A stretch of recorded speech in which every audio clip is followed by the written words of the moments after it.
Viens dans mon immeuble avec Loiselet et Desgremont présente.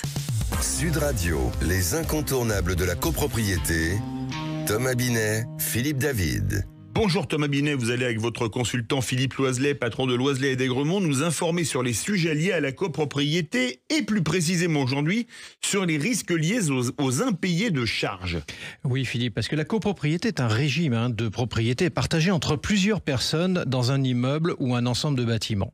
Chaque copropriétaire est tenu de participer aux dépenses que l'on appelle les charges. Ne pas payer ces charges peut avoir des conséquences sérieuses tant pour le copropriétaire fautif que pour l'ensemble de la copropriété.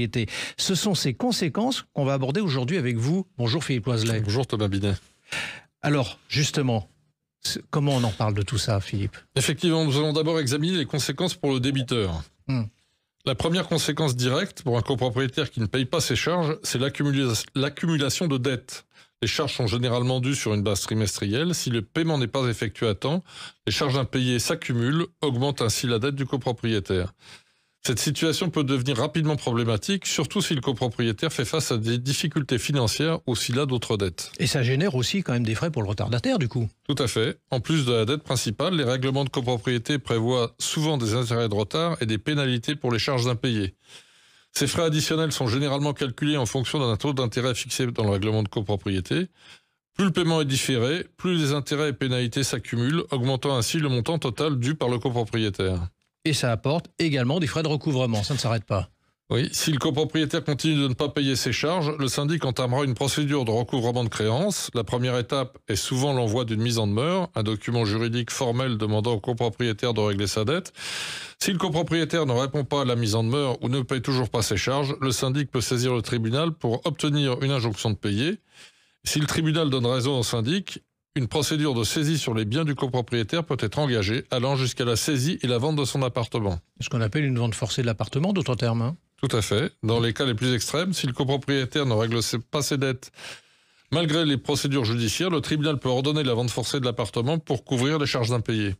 Cette mesure est généralement considérée comme un dernier recours, mais elle peut être inévitable si le copropriétaire ne montre aucune volonté de régulariser sa situation financière. Alors Philippe, je vous propose maintenant qu'on regarde quand même les conséquences pour la copropriété. Oui, rappelons que les charges de copropriété servent à couvrir les dépenses communes nécessaires à l'entretien et au fonctionnement de l'immeuble, comme le nettoyage, les réparations ou la gestion administrative. Si plusieurs copropriétaires ne payent pas leurs charges, la copropriété peut rapidement faire face à des difficultés financières à son tour. Cela peut entraîner un manque de fonds pour effectuer des réparations ou pour entretenir correctement l'immeuble, ce qui peut, à son tour, dégrader la qualité de vie des résidents. Mais est-ce qu'il n'y a pas aussi quand même un risque de hausse des charges pour les autres copropriétaires du coup ? Bien sûr. Pour compenser le manque à gagner dû aux charges impayées, la copropriété peut être contrainte d'augmenter les charges pour les autres copropriétaires. Cette hausse peut être temporaire ou permanente en fonction de la situation financière de la copropriété. Cette solution n'est pas sans conséquence car elle peut mettre en difficulté les copropriétaires qui s'acquittent de leurs charges et potentiellement créer des tensions au sein de la communauté. Du coup, il y a des risques de conflits entre copropriétaires, j'imagine. Effectivement, les charges impayées peuvent également être à l'origine de conflits entre copropriétaires. Ceux qui payent leurs charges peuvent ressentir un sentiment d'injustice et de frustration vis-à-vis de ceux qui ne s'acquittent pas de leurs obligations financières. Ces tensions peuvent perturber l'harmonie de la copropriété et compliquer la gestion quotidienne de l'immeuble. Allez, 2 mots pour nous résumer, Philippe. D'abord, rappeler à nouveau qu'il est essentiel pour chaque copropriétaire de prendre ses responsabilités et de veiller au paiement régulier de ses charges pour assurer le bon fonctionnement et la pérennité de la copropriété. Et je rappelle à nouveau que ne pas payer ses charges ne pénalise pas le syndic, mais la copropriété, et donc les autres copropriétaires. Il arrive que des copropriétaires se trompent de combat, ce qui ne sert à rien et est très coûteux pour eux et pour les autres copropriétaires. Merci Philippe et Thomas. On vous retrouve vendredi prochain pour un nouveau numéro d'Oser investir, les incontournables de la copropriété. Et on vous retrouve Thomas dimanche 9h30 dans le Grand Matin Week-end. Sud Radio, les incontournables de la copropriété. Thomas Binet, Philippe David. Avec Loiselet et Desgremont, bien dans mon immeuble.